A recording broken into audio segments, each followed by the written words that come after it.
On y go.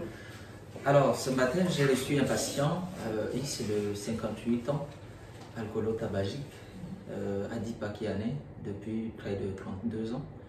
Et il est venu dans un tableau de rhinorrhée, écoulement du nez, avec des maux de tête, des céphalées, et puis des essoufflements à la marche rapide et tout. Et donc, il était venu pour un avis, et puis pour son contrôle tensionnel de routine. Et qu'est-ce que vous mettez en place concrètement pour ces patients que vous avez reçus au cabinet médical?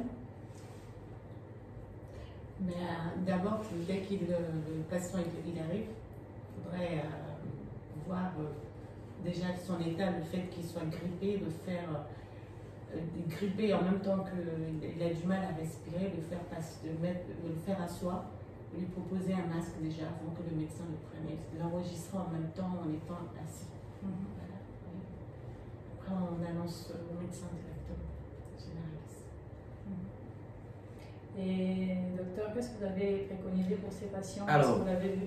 Généralement, quand on reçoit ce patient, dans un premier temps, il faut déjà rentrer dans l'anamnèse pour connaître un peu l'installation de la grippe, et puis surtout son terrain, sachant qu'il est tabagique et tout.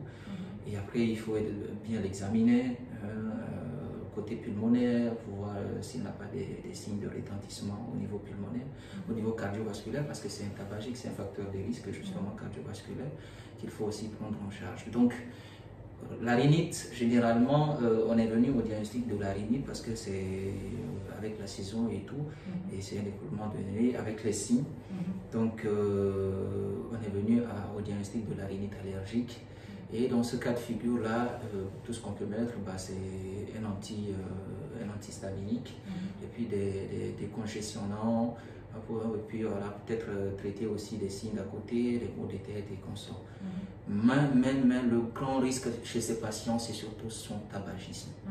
Son tabagisme. Et sur ça, il faut surtout attirer son attention dessus, même s'il ne présente pas des signes aujourd'hui. Déjà, vu son âge, ça c'est un facteur de risque. Et le tabagisme qui est un gros facteur de risque également. Et c'est un patient qui était, j'ai oublié de le préciser, qui était obèse. Donc, était en surpoids pondéral. Exactement.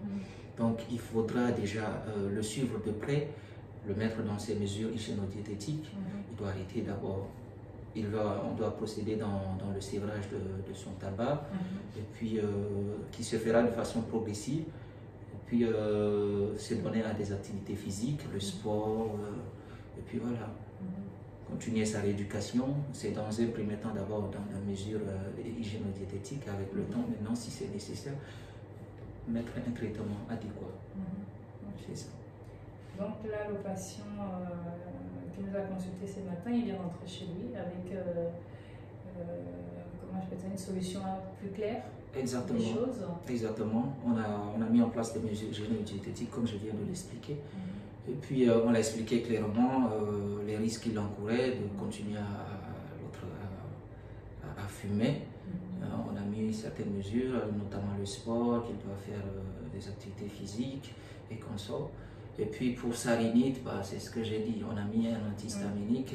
Il était déjà mis sous traitement, c'est un traitement qui est adéquat, mais qui est peut-être mal compris et consort. Donc on l'a expliqué un peu, on l'a réexpliqué l'utilité de ce traitement et réajusté. On a donné rendez-vous dans une semaine pour voir l'évolution de sa maladie.